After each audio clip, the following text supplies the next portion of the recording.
You're 3 days into the backcountry, your bottle's empty, and there's a stream right there. Clear, cold, running fast over the rocks. Every instinct says drink it, because moving water this clean is to be safe. But here's the question that decides the rest of your trip. What's actually in that water that you can't see? Because the thing that wrecks you isn't the mud. It's a microscopic parasite called giardia. And clear, fast water carries it just fine. You won't feel it today. You'll feel it 3 to 7 days later, miles from the trailhead, doubled over with cramps and dehydration that hits harder than the thirst ever did. So let's fix this the right way. First, understand the two jobs water treatment does, filtering and purifying. It can because confusing them is the mistake that still gets people sick after they think they did everything right. Filtering pulls out the physical stuff, dirt, debris, and most bacteria and protozoa like giardia. But a filter alone usually won't stop viruses, which is exactly why you can't trust it as your only step in the wrong water. Purifying kills what's left.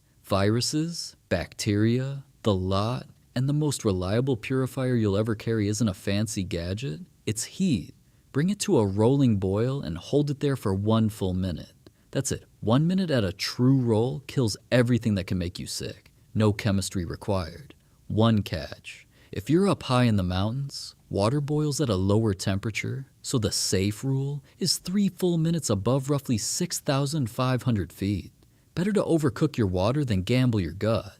But what if your bushcraft kit is light and you've got no pot, just a plastic bottle? Don't reach for the campfire because melting plastic over flame is the move that ruins your only container. Instead, let the sun do it. This is called SODIS, solar disinfection.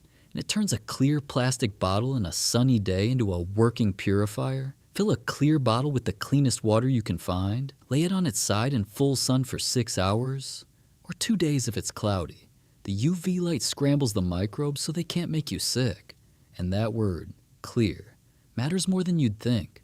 Whatever method you use, cloudy water blocks both UV light and chemical treatments from reaching the bugs hiding in the murk. So before you treat anything, pre-filter it. Pour your water through a bandana, a shirt, even a sock to strip out the sediment first. You can go a step further with a classic bushcraft trick, a layered sand filter. It won't purify the water, but it'll make filthy water clear enough that your real treatment actually works. Pack a cut bottle upside down with cloth at the spout, then charcoal from your fire, then sand, then gravel on top. Pour dirty water in the wide end and catch the clearer water dripping out the bottom. But here's the trap that catches beginners cold.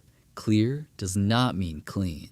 That sand filter water still has giardia and bacteria in it, so you absolutely still have to boil it or treat it before you drink. If fire isn't an option, chemical drops or tablets are your backup. Iodine or chlorine dioxide can clean a liter in about 30 minutes, but they need clear, warmer water and time to work. Now, treatment is only half the game. Where you collect matters just as much. Skip stagnant ponds and water below animal trails or campsites, because that's where the heaviest contamination pools. Aim for moving water high in the watershed, drawn from just below the surface where the cleaner flow runs. It's not safe to drink yet, but it's the easiest start for whatever method you choose. Put it all together, and you've got a real bushcraft water system. Collect smart, pre-filter the murk, then purify with heat, sun, or chemicals. Each step covers the gap the last one leaves. Now you drink, clear, treated, safe, and you spend the rest of your trip on the trail instead of curled up in your tent paying for one careless gulp. So next time a stream looks clean enough to trust, remember, the water that quietly kills you always looks perfectly clear